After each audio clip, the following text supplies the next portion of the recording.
So I figured I'd help you guys out in doing these. Basically what you want to do is figure out what it's asking for. So right here it's asking us to find the rate law for this reaction.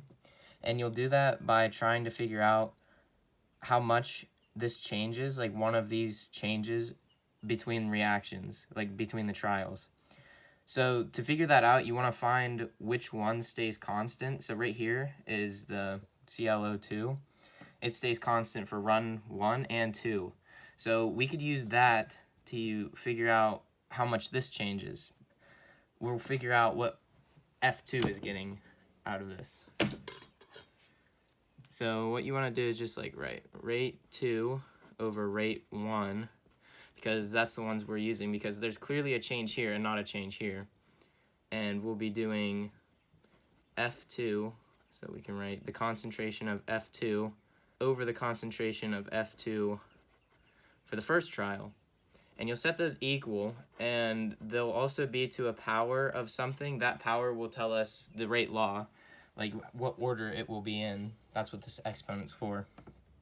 And basically, we just plug in the numbers. So now that we have rate 2, it's just right here. This is rate 2.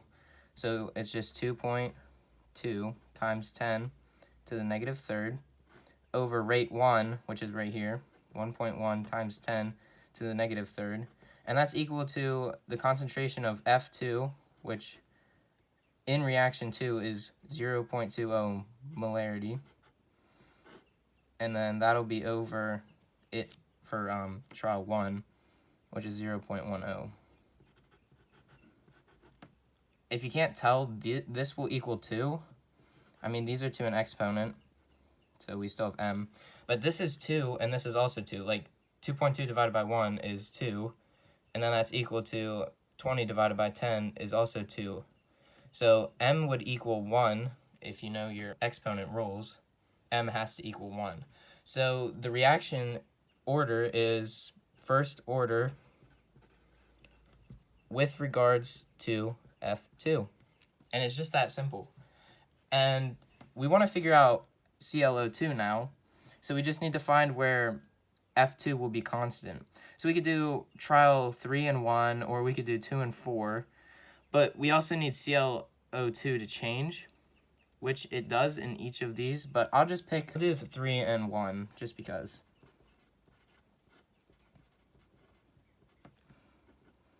And that will be ClO2 for reaction 3 and ClO2 for reaction 1. And we just want to plug in numbers again. It's just that simple. We just plug in numbers. So this one will be 2.2 times 10 negative third over rate 1. And this one will be 0.20.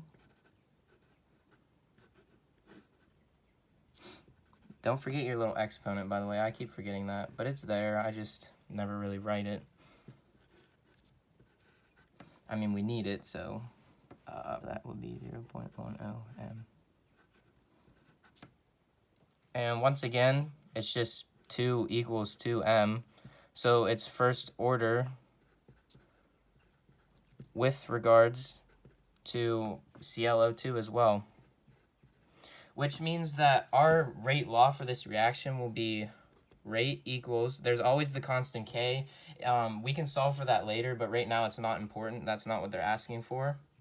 And basically right here will be, I guess we can do F2. I don't know if it matters, but they're both to the 1. Like, they're both first order,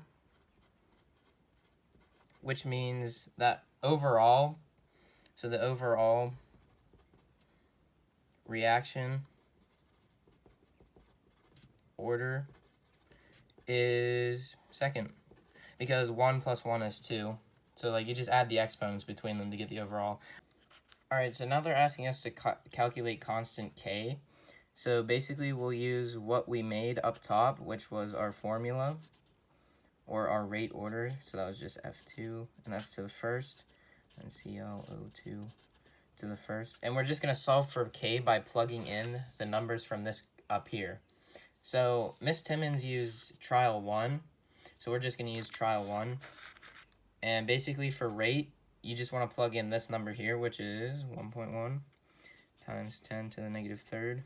And don't forget your units because they're important now. Like K will have a unit, so don't forget those. Moles per liters per second, or times second. And then you want to plug in K, which we don't know yet, so we're solving for that one. And you just plug in what the value of F2 was, the concentration of it. And the concentration of it was 0.10 molars. And then ClO2 was 0.10 molars as well. And basically, you just want to solve for that 0.010 because we don't want to forget we have significant figures here. And that'll be molars squared because it's a molar times a molar. So we want to square that.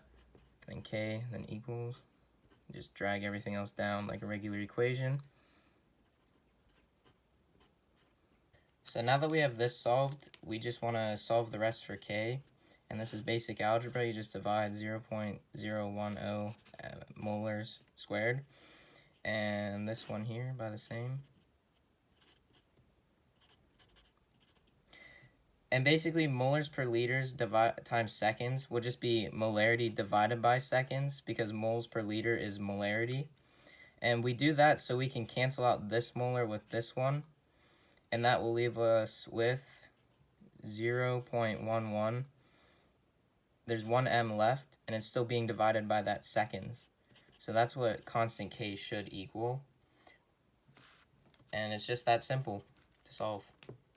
Just don't forget your units. Units are the hardest part of solving for K, is because these ones cancel out here and then here, and you just have to make sure you have it right, or else you don't have the right units on K. Which, speaking of forgetting units, I forgot my 1 is up here because you divided molars by molars, so there's still a 1, and since it's still being divided by the moles per second, it would be 1 over moles times seconds.